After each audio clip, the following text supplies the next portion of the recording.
प्रिय छात्रों नमस्कार। आज हम लोग क्लास 10th मैथ के प्रश्नावली 4.2 के प्रश्न संख्या 4 को सॉल्व करेंगे। अगर आपके वीडियो अच्छा लगे तो एक लाइक कर दीजिएगा और चैनल पर नए हैं तो चैनल को सब्सक्राइब करके बेल आइकन को प्रेस करके ऑल पे क्लिक कर लीजिएगा, जिससे हर आने वाली वीडियो का नोटिफिकेशन आपको समय समय पर मिलती रहेगी। तो आइए वीडियो शुरू करते हैं।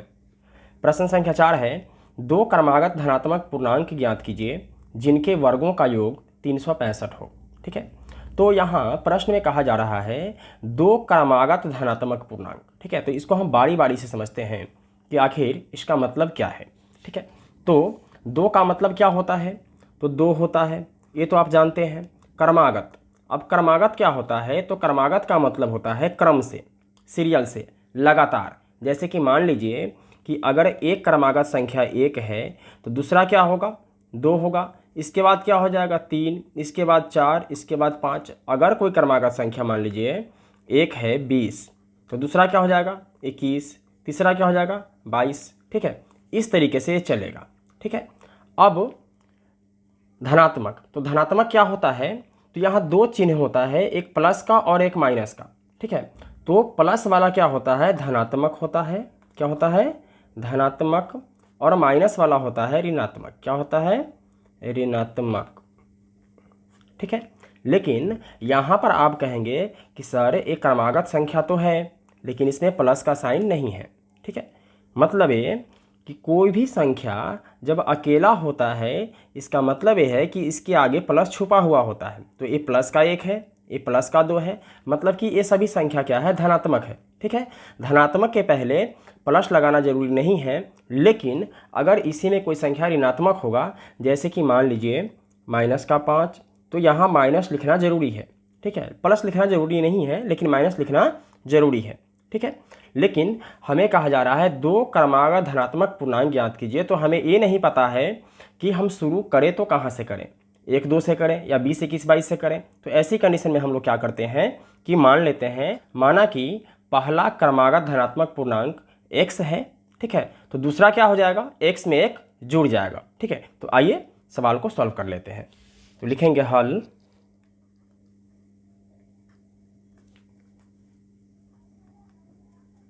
माना कि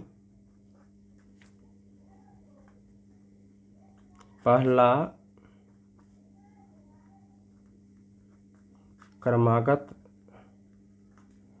धनात्मक पूर्णांक संख्या बराबर क्या है, x। ठीक है, इसलिए दूसरा क्रमागत धनात्मक पूर्णांक क्या हो जाएगा, x प्लस 1 हो जाएगा। ठीक है, क्योंकि देखिए 20 है तो 20 में हम 1 जोड़ेंगे तभी तो क्या आएगा, 21 आएगा ना। ठीक है, तो पहला 20 है, दूसरा क्या हो जाएगा 21 हो जाएगा। तो कैसे हो जाएगा, पहला वाला में हम 1 जोड़ देते हैं तो क्या हो गया, दूसरा क्रमागत धनात्मक पूर्णांक निकल गया। ठीक है, तो इसी प्रकार से अगर एक जो है x है तो दूसरा क्या हो जाएगा, x में 1 जोड़ देंगे तो दूसरा निकल जाएगा। ठीक है, अब आपका प्रश्न कह रहा है जिनके वर्गों का योग 365 हो। ठीक है, तो इस संख्या का भी वर्ग कर देंगे और इस संख्या का भी वर्ग कर देंगे और दोनों को जोड़ देंगे, क्योंकि योग का मतलब क्या होता है, जोड़ होता है। तो कितना हो जाएगा, 365 हो जाएगा। तो लिखेंगे प्रश्नानुसार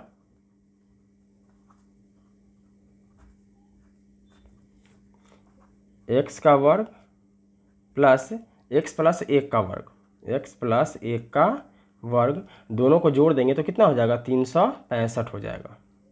ठीक है, अब इसको आगे बढ़ाएंगे। देखिए x का वर्ग करेंगे तो क्या हो जाएगा, x वर्ग प्लस x प्लस 1 का वर्ग करेंगे। इसका मतलब ये है कि इस संख्या में इसी संख्या से गुना करना है। ठीक है, तो आइए देख लेते हैं गुना कैसे होगा। x प्लस 1 में x प्लस 1 से गुना करेंगे। देखिए गुना करने का कई तरीका होता है, हम लोग क्या करते हैं स्तंभ विधि से यहाँ पे गुना करेंगे। ठीक है, क्षैतिज विधि से भी गुना होता है। तो x में x से गुना करेंगे तो क्या हो जाएगा, x स्क्वायर। देखिए पहले इससे ऊपर के दोनों में गुना होगा। ठीक है, तो x में x से गुना होगा तो x square plus plus plus x एकम x। अब इस संख्या से ऊपर के दोनों में गुना करेंगे, इससे पहले साइन का गुना होगा तो प्लस प्लस क्या हो जाएगा, प्लस x एकम x प्लस प्लस प्लस 1 एकम 1 जोड़ेंगे तो x स्क्वायर x और x, देखिए यहाँ कुछ नहीं है तो एक x है और ये भी एक x है, ठीक है। तो एक x और एक x क्या हो जाएगा, 2x प्लस 1, ठीक है।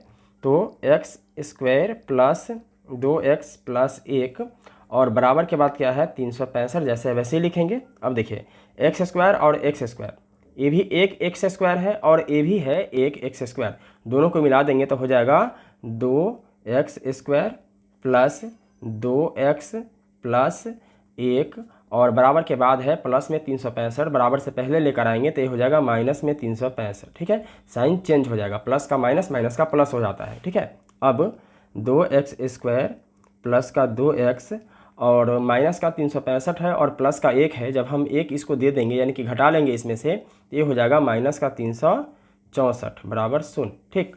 अब यहाँ 2 से इसमें भी भाग लग जा रहा है, इसमें भी और इसमें भी, तो आप चाहें तो 2 से भाग दे दें या 2 कॉमन ले लें, ठीक है। जब हम 2 कॉमन लेते हैं तो इसमें बचेगा एक्स स्क्वायर, इसमें बचेगा x और इसमें क्या बचेगा, तो 2 एकम 2, 8 दूनी 16 और 2 दूना 4 बराबर 0। अब x square plus x minus 182 बराबर 0 ऊपर चला जाएगा और ये 2 नीचे आ जाएगा, ठीक है। तो ये हो जाएगा x square plus x minus 182 बराबर, ऊपर 0 रहता है और नीचे कोई भी संख्या होता है तो इसका मतलब 0 ही होता है, ठीक है। अब देखिए इसको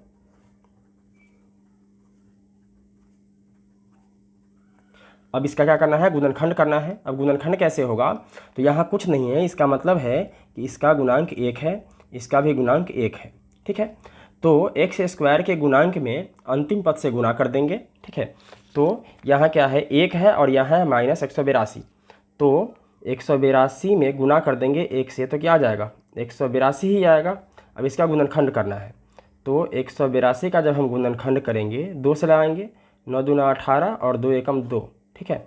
फिर 7 से लगाएंगे तो 13 सत्ते 91।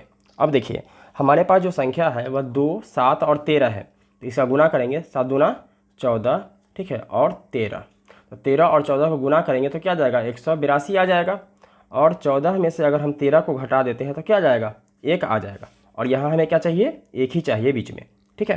तब पहले वाला जो पद है उसको ऐसे ही लिखेंगे, तो एक्स स्क्वायर और अंतिम पद को वैसे ही लिखेंगे, और यहाँ क्या है 1x, तो इसको क्या करेंगे प्लस का 14x और माइनस का 13x कर देंगे, प्लस का 14x और माइनस का 13x और अंतिम पद है माइनस का 182 बराबर 0। अब मेरे पास 1 2 3 4 पद हो गया, 2 पद अलग कर लेंगे, 2 पद अलग कर लेंगे। अब कॉमन लेना है, तो यहाँ देखिए यहाँ क्या है एक्स स्क्वायर यानी कि x 2 बार है, तो 1x कॉमन ले लेंगे तो इसमें बच जाएगा 1x, और यहाँ 14x है, x को हमने कॉमन ले लिया तो इसमें क्या बच गया 14।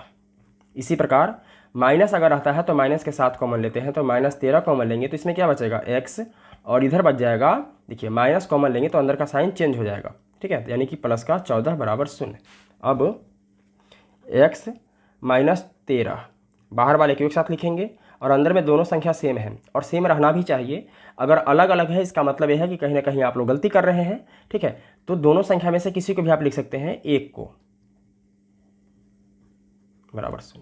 अब x माइनस 13 बराबर 0 और x प्लस 14 बराबर 0, ठीक है।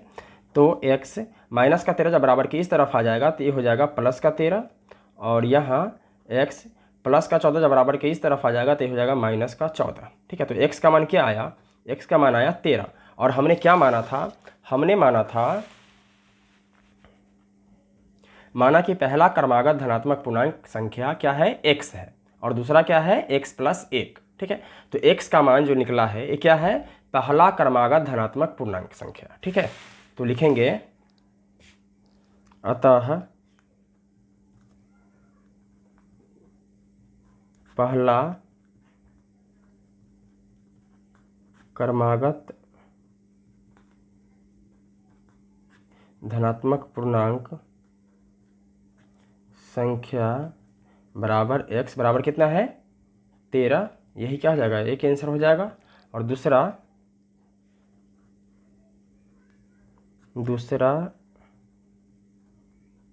क्रमागत धनात्मक पूर्णांक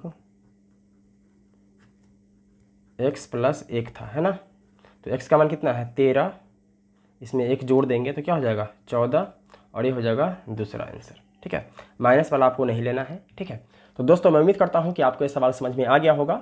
अगर किसी प्रकार की कोई डाउट हो तो आप हमें कमेंट कर सकते हैं, और इससे पहले का वीडियो आप लोगों ने नहीं देखा है तो अनलॉक स्टडी के प्लेलिस्ट में या नीचे डिस्क्रिप्शन में जाकर इससे पहले का सारा वीडियो देख सकते हैं। फिर मिलते हैं एक और वीडियो में, तब तक के लिए जय हिंद।